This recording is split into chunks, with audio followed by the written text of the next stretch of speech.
Isn't it going live? Here it goes. I get shit done, I have fun. It's my time and I'm the one. I'm breaking through. Hello and welcome to another session of the Business Renovator. I'm excited to be talking to my guest today because we're going to talk about why too many entrepreneurs fail in business, essentially. We're going to have some fun. He's an interesting character. He's got some really cool stories to share with us in and around business, wrestling, and sailing. So don't go away. Also, I want to do a shameless plug for our sponsor, and that is Focal Point. Here we go.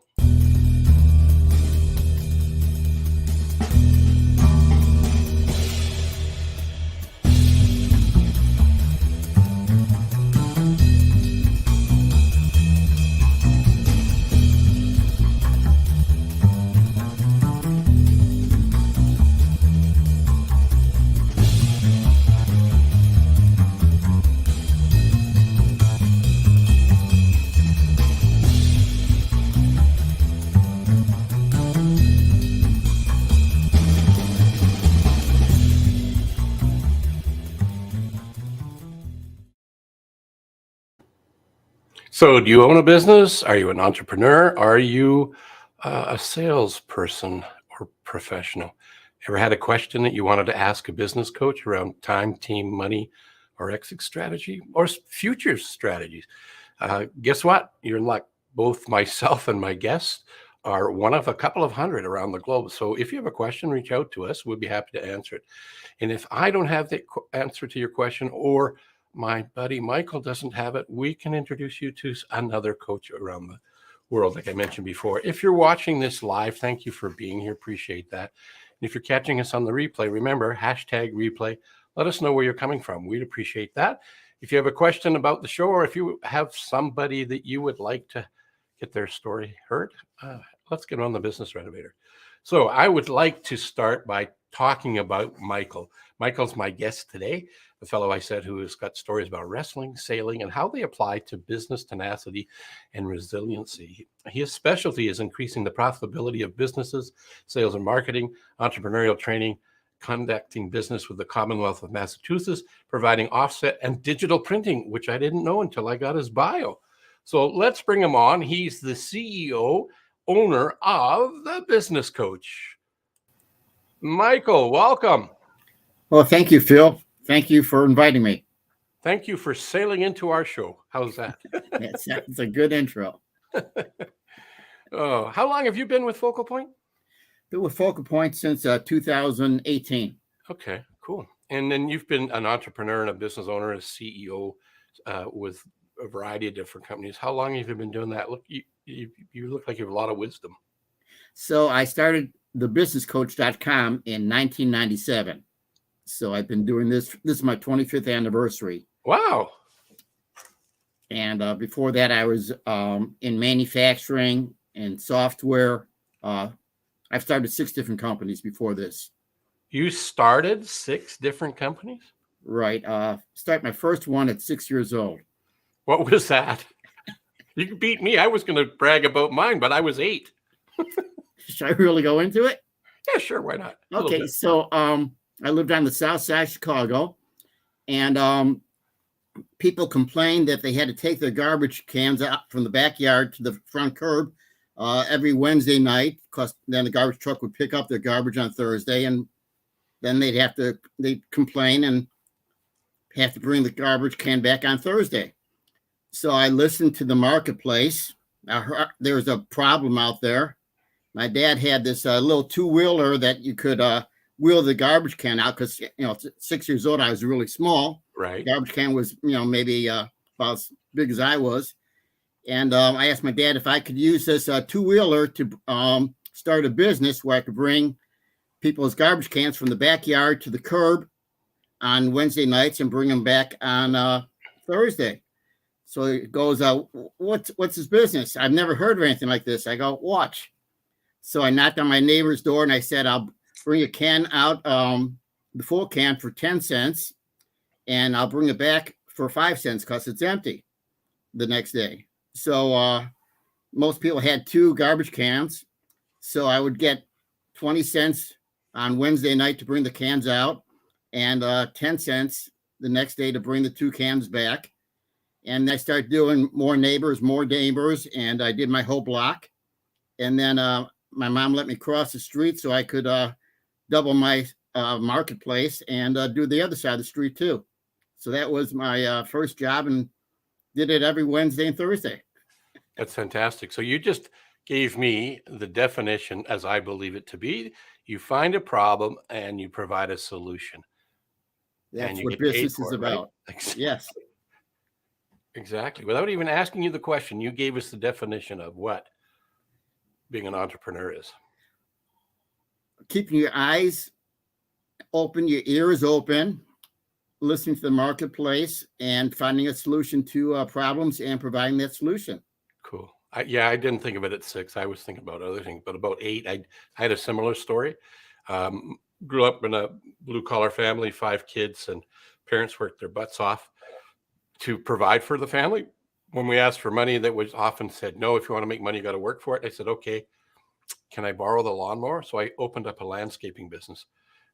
Well, not in the official sense of having a business license and all that stuff, but similar story to you, right? I went knocking on the door, pulled my push mower and cut grass for $1. Hey, that's great. That's how you start. Yeah. The smarter kids that I've noticed and listening to, some stories I've read along the way is people that were smart like you and I at that age were a little bit smarter because they hired people to do the work. So they were able to scale. Wow. They were talking about scaling their business with you and I were just doing the business. That's interesting. Right. I had a good business concept. I should have branched out, scaled it, franchised, and that's how waste management probably started. Yeah. Well, it's always good to look back at the past and not to wallow in despair, but to take the lessons that you've learned. Like something you probably use a lot in your life is that Quink formula, knowing what I now know, what will I stop? What will I start? What will I continue doing? And it's one of my favorite acronyms when I work with my clients is to look at that, instead of wallowing in despair. Okay, yeah, we may have had a failure, but the failure is a lesson. We can refine it, right? You Exactly. Probably seen that in manufacturing. Oh, lessons learned every day. Yeah. No failures.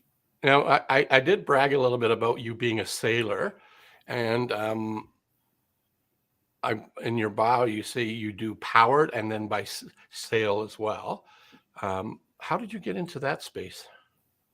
I grew up in Chicago, and my dad had a power boat, and one of the small lakes outside Chicago. Then he had a boat that was big enough for Lake Michigan. So I learned power boating from my dad. And then I moved out to Boston in 1997 when I sold my last business to a company in Boston. I saw all the sailboats out here and thought I should learn how to sail a boat. So I went on the Charles River. They had community boating, and I learned on a 15-foot Mercury. I read the book, learned how to sail a boat on the Charles River, and that was my goal for that first year, to figure out how to sail a boat. And I couldn't believe the book was right. You could get on a boat and you could sail forward, backwards, any, whatever direction, except, right into the wind. And this works. It was just amazing. And that was my goal. Well, after, I like to set goals and then reach a goal, then set another goal. So then my next goal was to sail a boat with an engine. So I took a 101 sailing course the next summer at Boston Harbor Sailing Club. And then I learned how to sail a 26-foot boat with a motor. And then I set a goal to learn larger boats, get my ASA 103, 4, 5, and so on. And now I'm a certified captain of 100 gross ton power and sailboats. And I also teach sailing. So it's just a lot of fun. It does sound like a lot of fun. I mean, what would be one of the longest trips you've done on a sail? So I've sailed from Boston to Bermuda to Tortola to Antigua, delivering a 41-foot sailboat, me and one other captain. Wow. So 1,500 miles. So you've got sea legs then, obviously. Yes. Because the seas would not always be calm, I would imagine, on a trek like that. No, just like in life and in business, you have to adjust your sails. You have to adjust your boat to the wind. Sometimes it could be coming right at you, sometimes behind you, sometimes it stops. And But that's a good lesson in life. that's a really good segue into the business part of what we're here for. So, what are some of the ways that you would parallel the activities and things and strategies in a business that align with the sale experience? So I've started a program about 12 years ago, Sailing to Your Success. And my program, Sailing to Your Success, is I take the lessons learned from sailing and the lessons learned from business, and I teach this to my clients. I started out doing this in Boston, and now I'm doing this all over the world. Oh, And what I do is in sailing or in business or in life, really, communications is really important. And one thing that I've worked with focal point coaching is the DISC assessments. mm, And so now what I do is I use the DISC assessments from focal point coaching with my clients, and we do the DISC assessments ahead of time. And then we go on a sailboat. And then we start learning different people's behavior styles, because everybody's behavior style is correct for them. So some people are very just goal oriented, and some people want to know how the engine is built and all the little details. And some people are very good at planning. So everyone brings something to the table.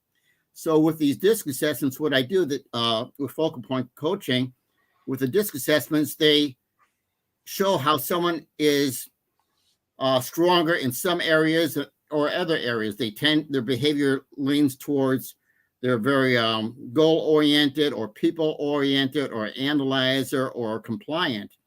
And what we did was I showed the people on the boat this graph of everybody, but without names. okay, that's a good And idea. now we have to try to figure out what name goes with what graph on the boat. And we've done this with Mark Cody and his focal point team in New England here. He's the area representative in New England. And it's really interesting to learn different people's behavior styles and then be able to communicate to them in their language. So that way, if they're speaking one language and you're speaking a different language, you're never going to be able to communicate with them. But if you understand how they communicate and how their behavior works, then you can communicate much easier. So it's great. So the communications is the first thing. And then you have leadership, because someone's at the helm of the boat and they have to start communicating what we're going to be doing. Someone might be pulling in the sail on the right side, the starboard side, or the left side, the port side, or the front sail, or the mainsail. And so there's a lot of communications and there's leadership. And with the leadership, first you have to come up with a sail plan, because you don't just untie the boat and start sailing, because you'll run into something. Just like in a business, you have to have a business plan. You just don't, open your doors and say, oh, what kind of business should I have? You should have a business plan first before you open your doors. So now you have a sail plan where we're going to go for the day. You prepare for things. We prepare for food for the trip if it's going to be, over lunchtime also. And then prepare for what could be. And then you check out things. You check the weather. You check the environment, just like in a business. You want to check the environment. You want to check the marketplace. And then you want to prepare in case you need that life jacket at some point, because in business and life, there's always going to be a storm, but it always stops raining too. So the storm never lasts. Right. So what comes to mind for me when you're talking about that, of what we do as coaches, and I love the idea of sailing and setting sail and catching the wind and all those kind of cool things, is that in order to be a success in business, we need to know where we are today and what are the provisions that we need. And then because we're running a business, we're not just staying static, we're moving towards something. Are we moving towards something deliberately or just by accident? And by having a plan and setting an end point, a new harbor away from where we are, there's things we need to do, right? Both in Exactly. sailing, as you're a captain of sailing, and we're both business coaches and helping businesses sail or navigate to their end result. And what are the things in between the current reality and the ideal end port that they're going to get to? What are the things that show up inside? And you just described some of them.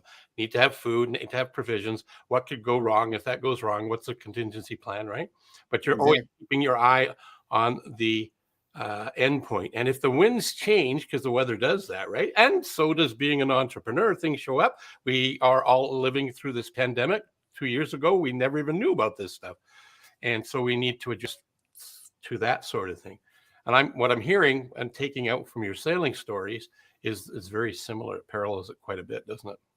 Exactly. Yeah, you explained it well. Well, I had a good captain. I remember listening to Jim Rohn. He says, and using sailing as an analogy or a metaphor, is that the key to success in life is to adjust your sails to catch the wind and where it's going. And if you do that, then like you said, you can go everywhere except for straight into the wind. You can't go straight into the wind, otherwise you're in irons. You're just not going to move. Right. But that is useful if you want to stop and That's you right. just want to have lunch. So there's good news in that too. Yeah, absolutely. The fact that you know that you can catch the wind with your sails, adjust them. You said you can go anywhere. So what's an example for people in business where we could help them set their sails to catch the wind metaphorically in business? What are some of the things you would recommend? Well, so first they have to figure out, what type of business they want to be in, what market. They have to have a reason to exist. Yes. Purpose. They can't just say, I want to do something, and if there's no market for that widget at that time. So they have to have a reason to exist, and then they have to be able to deliver that product or service to their marketplace. Right. And they have to figure out how to deliver that product or service at a profit. Otherwise, it's a nonprofit. And then I tell a client it's a hobby. Yeah. So you have to figure out how to make a profit in your business.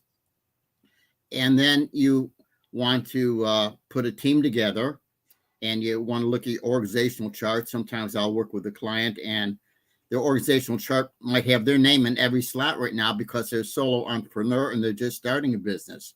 But they know all of these different positions in the company have to be filled at some point in time. And as they grow the business, then they start putting other names in those other places where their name is. So there's a few things to do. You don't just open up a business and say, I'm open for business, right? Right. You've got to, as you say, create a plan, got to know where you're at and what port or harbor you're aiming for, right? Exactly. The other thing too, I find, I don't know if you found this or not, is identifying who your ideal target audience is instead of trying to be everything to everybody. Do you find that business owners struggle with that at times? Yes, because they want to satisfy everybody. They want to, take care of everybody and help everybody. But you can't. So you have to, you have a certain number of, you're limited to your hours, your days, your finances, what you're doing. So you have to figure out what marketplace is best for you. So thinking back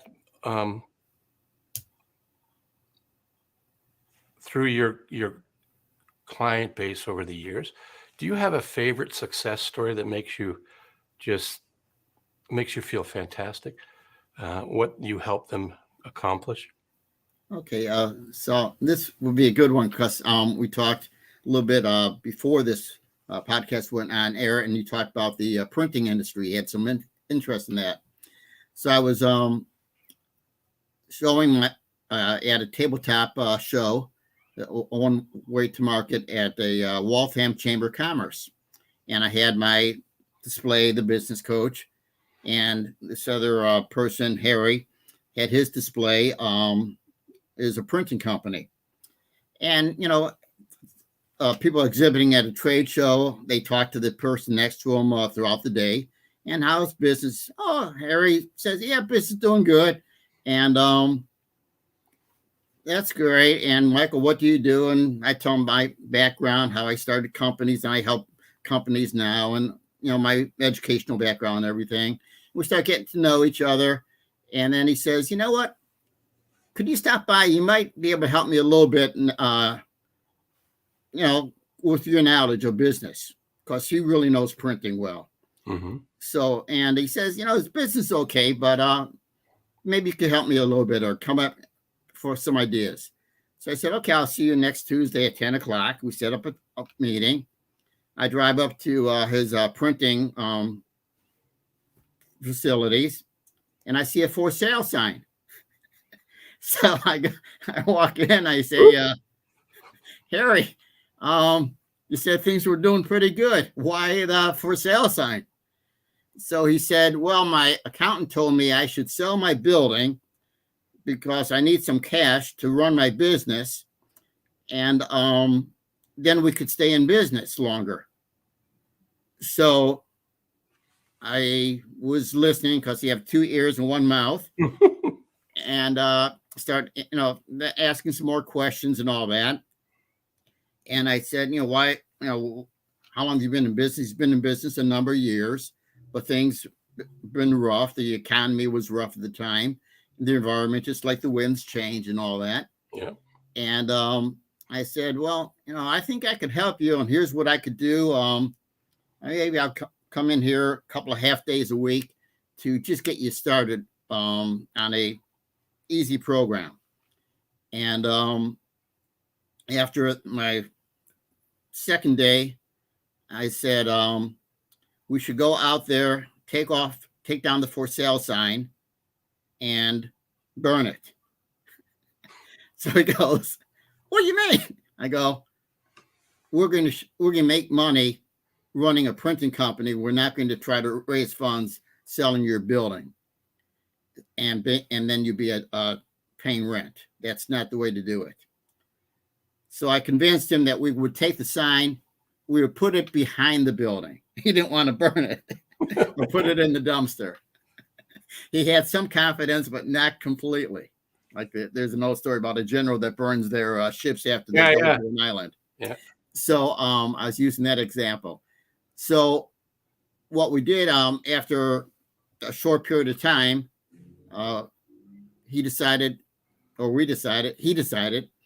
he needs a new accountant, because the accountant that he had was telling him to sell the building. He didn't understand the business. And all of a sudden we started bringing in sales, bringing in profit, and the cash flow started improving. Well, about 2 months later, we did throw the sign away in the dumpster. Good. We got the business going. What we did was we targeted certain markets in Massachusetts. And because we saw what he could print, we had the 4-color offset presses that you understand. And then we went to the Commonwealth of Massachusetts, and we started bidding on some orders. He ended up printing the driver's manual for the state of Massachusetts. And in a couple of years, he became the Vendor of the Year award for the Commonwealth of Massachusetts from almost going out of business. And he increased his capacity. He was running 3 shifts. He employed more people. He had vacation time. He bought a vacation house in Maine, and life was good. So he had a nice work-life balance. He was making money, and he figured out how to run his business properly. So what I like about that story, it's a really good example of what can happen if you have a business coach in your back pocket working with you. Because one of the things that you brought to him was possibilities and opportunities with some other people on the team. I'll leave them labelless, but you already described one of them. You got to have the right kind of people that support you, have the same kind of core values as you, and are possibility thinkers, not impossibility thinkers. And you showed up and showed him possibilities. And as a result of that, he kept the building, didn't have to pay rent. It probably became an asset increasing all the time, right? Because Definitely. Yeah. real estate tends to do that. You showed him ways to leverage his skills, his talent, to go out to market, to be the particular vessel that provides the right trip to the right journey to the right people. So understanding who our ideal target audience is, knowing what we're really good at, that nobody else can compete with us. So we get away from competing on price, because you know what happens when we compete on price? It's a race to the who's the first one to be out of business, right? There's no differentiator. It becomes a commodity. You helped him. This is what I'm assessing. Tell me if I'm wrong. Definitely. You're exactly. Yeah. You've helped him provide the value that gave him the opportunity to have all of those things that he almost gave up on. It was good fortune that you two met at that show and talked about stuff. Exactly. Conversation with a coach, with people to help you in your business is fantastic. That's a brilliant story. And I want to thank you for sharing that with the audience. There's one other story I want you to talk about, though, and it's not about business, but it also parallels, and it's not about sailing. It's about your resiliency and your tenacity. And we don't have a ton of time, but I do want to get this story in, because when I heard the meat of it, I think it needs to be heard. And that was, you have some wrestling in your blood, and you started out early, and you talking about getting rid of the people in your team, in your world that don't support you. You have a really good example of that in and around wrestling, right? Yes, it's a good lesson that I've learned, that I use this lesson every day in my life, with don't giving up, persistence, being focused on what you're doing, and do what you want to do, and what you're passionate about. So when I was a freshman in high school, I went out for the wrestling team, and I never wrestled before. Some people start wrestling in fourth grade and junior high, but I never wrestled before. And so I went out for wrestling, thought it'd be a good sport. And my first match, I go out there and I got pinned in 30 seconds. Well, I wasn't really ready, I thought. So I said, can we start again? But that was it. It was over. The referee held up the other guy's hand, and that was it. So the next weekend, with another wrestling match. So I figured, okay, here we go. And I got pinned again in less than a minute. So that wasn't my game plan. So I figured, okay, we have to work a little bit harder. Next week, I got pinned again in that first period. Next week, I got pinned again. Ended up my freshman year, I got pinned 12 out of 12 times, and I never finished a wrestling match. Because once you're pinned, the match is over and you don't wrestle all 6 minutes. At the end of the season, my wrestling coach told me to find a new sport, never come back to wrestling, and I'll never be a wrestler.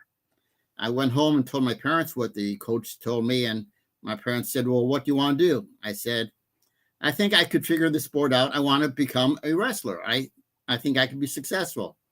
My parents were real supportive of me, made a game plan, start wrestling at park districts and other places throughout the year. That way I had 8 more months until next year's wrestling season. Next year I went out for wrestling again. The coach said, why are you out here? And I started wrestling better, and then I start wrestling better and better. To summarize the whole story, I went to college on a wrestling scholarship. I won a national championship in wrestling. In fact, here we go. Here's a United States wrestling national champion here. Then I won another national championship. Here's my second national championship. And then I tried out for the USA team, and USA never won the world championship. Our USA team was the first team to ever win the world championship, beating Russia, Bulgaria, Japan. And here's the ring that says World Champs USA. It has my name on that. So never let somebody tell you you can't do something. It takes a lot of work. It's hard, but I went from being the worst wrestler in the country to being a world champ, a world-class athlete. And I use that same lesson when I do sailing, when I do business, when I'm doing whatever I'm doing, because you never give up. Persistence, you learn. How Phil said before, failures aren't failures. A loss isn't the worst thing. It's really a lessons learned. So if you look at life and you have the right mindset, a positive attitude, and you never give up and take these, knockdowns as lessons learned, life is good. Yeah, that's a really good lesson. Thank you for sharing it. I'm glad you did that. Because somebody we're affiliated with, Brian Tracy, says, the top 10% started out as the bottom 10%. And another fellow, I think it's more animated, and that's T. Harv Eker. He said, every master was once a disaster. And I've had people in my life that were the best inspiration for me, just like your wrestling coach. They said I wouldn't amount to anything. Well, look at us. We're business coaches, and we both have some terrific stories where we've been able to work with individuals like your printer and help them find a way to their magnificence. So, wow, that's awesome. I have a buddy who popped in here. I'm just going to bring her on. Not to the show, but just wanted to let her know I did see her. Hi, Kellen Ann. She's an amazing woman, and thank you for being here. She quite often pops in and says hello. So, hi, Kellen. Glad to see you here. That kind of brings us to the bottom of the hour, and so 30 minutes it's like it evaporates really quick. I want to thank you for being on here. I was going to ask you what your best thing is, but you've already done it. The resiliency and tenacity and stick-to-itiveness. Orison Swett Martin said, it's our get-to-itiveness and our stick-to-itiveness that makes a difference. Bob Proctor recently passed away, and he says, one of his quotes that I found the other day was, be like a postage stamp, stick to it until you get there. I love that. That's what you're telling us. That's exactly what you told us. So, my friend, thank you for being here, and I'll catch up with you shortly. Well, thank you, Phil. And this is a great show. Business Renovator is fantastic. Thank you. Appreciate that. Wow, wasn't that exciting? We talked about sailing, we talked about business, and we talked about wrestling. And there's a common theme in there. It's a burning desire. It's a tenacity and stick-to-itiveness, which really makes a big sort of deal. Oh, hey, I'm going to bring up this friend of mine, Kellen, and she says, I'm a horrible writer, so I was told 30 years ago.